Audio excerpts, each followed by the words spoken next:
প্রতিষ্ঠার ২১ বছরে প্রথমবারের মতো অনুষ্ঠিত হতে যাচ্ছে জগন্নাথ বিশ্ববিদ্যালয় কেন্দ্রীয় ছাত্র সংসদ নির্বাচন।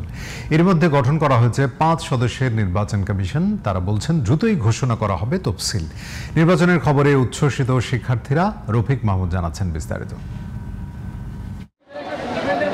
জগন্নাথ বিশ্ববিদ্যালয় কলেজ থেকে পূর্ণাঙ্গ বিশ্ববিদ্যালয় হিসেবে যাত্রা শুরু হয় ২০০৫ সালে।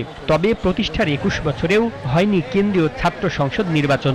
এবার কাটতে যাচ্ছে সেই বাধা। শিগগিরই ঘোষণা করা হবে নির্বাচনের তফসিল। নির্বাচন তফসিল মানে হলো আমরা একবার নির্বাচন প্রসেসের মধ্যে ঢুকে গেলাম, তখন আমাদের আর পিছপা হওয়ার কোনো সুযোগ নেই, বা আমাদের যতগুলো সফলতা, যতগুলো এলিমেন্ট দরকার সবগুলো আমাদেরকে নিয়ে সামনে যেতে হবে, এবং আমরা সেভাবে আগাচ্ছি। আমরা খুব তাড়াতাড়ি, খুব রিসেন্টলি আপনার হলো যে নির্বাচনী তফসিল ঘোষণা করব। নির্বাচন সামনে রেখে গণসংযোগ শুরু করেছেন সম্ভাব্য প্রার্থীরা। আর আমরা যোগসুকেন্দ্রিক কোনো কর্মসূচি গ্রহণ করছি না। আমরা জাতীয়তাবাদী ছাত্রদল ধারাবাহিক কার্যক্রম হিসেবে আমরা কার্যক্রম চালিয়ে যাচ্ছি। আমরা নির্বাচনী পূর্ববর্তী পরবর্তী সময় সবসময় এই কার্যক্রম, ধারাবাহিক কার্যক্রম, শিক্ষার্থীদের অধিকার আদায়ের কার্যক্রম, শিক্ষার্থীদের কল্যাণের জন্য কার্যক্রম আমরা জাতীয়তাবাদী ছাত্রদল অব্যাহত আছে, অব্যাহত থাকবে। আমাদের জীবনের প্রথম ভোট আমরা যোগসুতে দিব। বিশ্ববিদ্যালয়ের অধিকাংশ শিক্ষার্থীদের প্রথম ভোট তারা যোগসুতে দিবে। এটা আসলে অত্যন্ত আনন্দের বিষয়। আমরা আশা করছি প্রশাসন একটি স্বচ্ছ এবং নিরপেক্ষ নির্বাচন উপহার দেবে। ইউনিভার্সিটিতে আমাদের আসার উদ্দেশ্যই হচ্ছে একাডেমিকলি আমাকে নিজেকে কোয়ালিফাইড করে তোলা।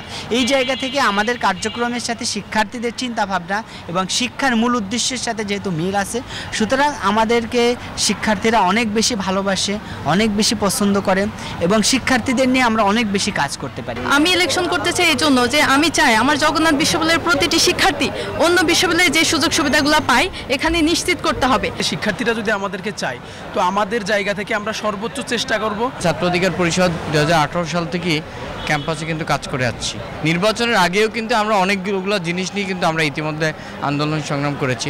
তবে আবাসন সংকট সহ বিভিন্ন সমস্যার সমাধানে যারা কাজ করবেন তাদেরকেই প্রতিনিধি হিসেবে বেছে নেবেন ভোটাররা। আমাদের চাহিদা থাকবে যে প্রার্থী আমাদের এই সমস্যাগুলোকে ভালোভাবে সমস্যার সমাধান করতে পারবে, সমস্যাগুলো নিয়ে কাজ করবে, সেরকম মানুষকে আমরা আসলে প্রার্থী হিসেবে চাইব।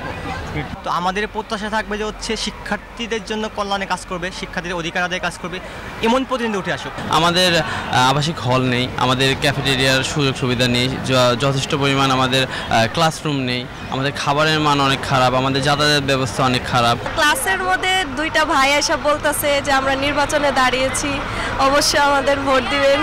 রাষ্ট্রীয় যে সংস্কার কার্যক্রম চলমান, আমরা চাই সেই সংস্কারের ছোঁয়া জগন্নাথ বিশ্ববিদ্যালয় পড়ুক। এরই মধ্যে সমাজ কল্যাণ বিভাগের অধ্যাপক মোস্তফা হাসানকে প্রধান করে ৫ সদস্যের নির্বাচন কমিশন গঠন করেছে বিশ্ববিদ্যালয় কর্তৃপক্ষ। Rafiq Mahmud, GTV news, Dhaka.